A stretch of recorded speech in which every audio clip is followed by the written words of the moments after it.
નમસ્કાર મિત્રો, સ્વાગત છે તમારો અમારી આ યુટ્યુબ ચેનલ જ્ઞાન યાત્રામાં. મિત્રો, આજે આપણે વાત કરવાના છીએ આંગણવાડી કર્મચારી બહેનોની.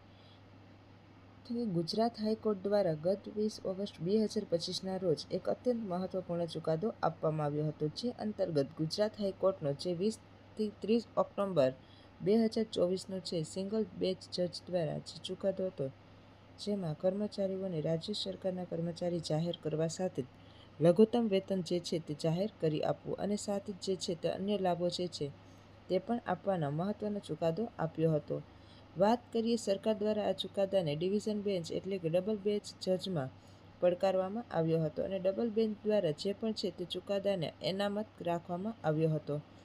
તેના તરફેણમાં મહત્વનો ચુકાદો આપતા ગત 20 ઓગસ્ટ 2025ના રોજ ડબલ બેન્ચ જજ દ્વારા મહત્વનો ચુકાદો આપ્યો હતો, જેમાં રાજ્ય સરકારના કર્મચારી તો જાહેર કરવા માટે કહેવાયું નહોતું, પરંતુ ક્યાંક ને ક્યાંક બહેનોને લઘુત્તમ વેતન કે જે ગુજરાત સરકારમાં વર્ગ 4 પ્રમાણે 14,800 કે જે હાલમાં મળી રહ્યું છે, તે પ્રમાણે બંને સંવર્ગો એટલે કે કાર્યકર અને તેડાગર બહેનોના હાલમાં જે વેતન મળે છે તેમાં 14,800 રૂપિયાનો માસિક વધારો કરી આપશે એવો ચુકાદો જાહેર કર્યો હતો.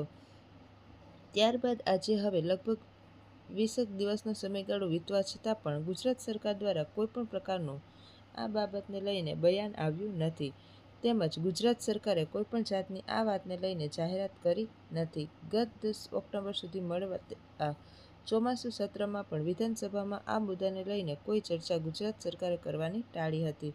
આથી હવે અલગ અલગ રાજ્ય સરકાર દ્વારા અલગ અલગ જિલ્લાઓમાં જે બહેનો છે તેઓ ચોક્કસપણે સંઘર્ષ કરશે અને અમદાવાદ જિલ્લાના જે ગુજરાત હાઈકોર્ટના ચુકાદાને આધીન જે આંગણવાડી કર્મચારીઓ છે તેમણે સૂત્રોચ્ચાર જાહેર કર્યા હતા અને આવેદનો પણ પાઠવ્યા હતા. હવે આજના વિડીયોમાં વિગતવાર જાણીએ કે ગુજરાત આંગણવાડી કર્મચારી સંગઠન સહિત અન્ય સંગઠનો દ્વારા રાષ્ટ્રીય ધોરણે શું વાતચીત ચાલી રહી છે અને હાલમાં જે છે તે સરકાર ક્યારે પગાર વધારો જાહેર કરશે, એને લઈને વિડીયોમાં વિગતવાર ચર્ચા કરશું. તો વિડીયોના અંત સુધી જરૂરથી બન્યા રહેજો. આંગણવાડી પગાર વધારાના સમાચારો તમને અમારી ચેનલ પર મળતા રહેશે.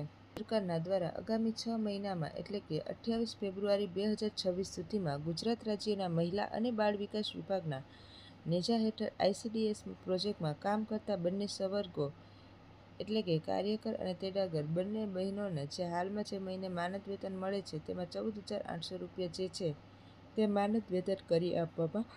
હાલમાં ગુજરાત હાઈ સરકારમાં જે પટ્ટાવાળાનો જે ગ્રેડ પે પ્રમાણે 14,800 લઘુત્તમ વેતન મળે છે, એ પ્રમાણે હાલ પટ્ટાવાળાની ફક્ત એક જ જગ્યાએ ભરતી થાય છે હાઈકોર્ટમાં. તો હાઈકોર્ટમાં જે ભરતી થાય છે એના ગ્રેડ પે પ્રમાણે જે લેવલ 3 કરતાં પણ નાનું લેવલ છે તેના માટે 14,800નો બેઝિક પગાર રાખવામાં આવે છે. આ બેઝિક પગાર જે વર્ગ 4નો છે તેટલો વધારો આપવામાં આવે છે અને ગુજરાત હાઈકોર્ટ દ્વારા આંગણવાડી કર્મચારીઓની તરફેણ કરવામાં આવે છે.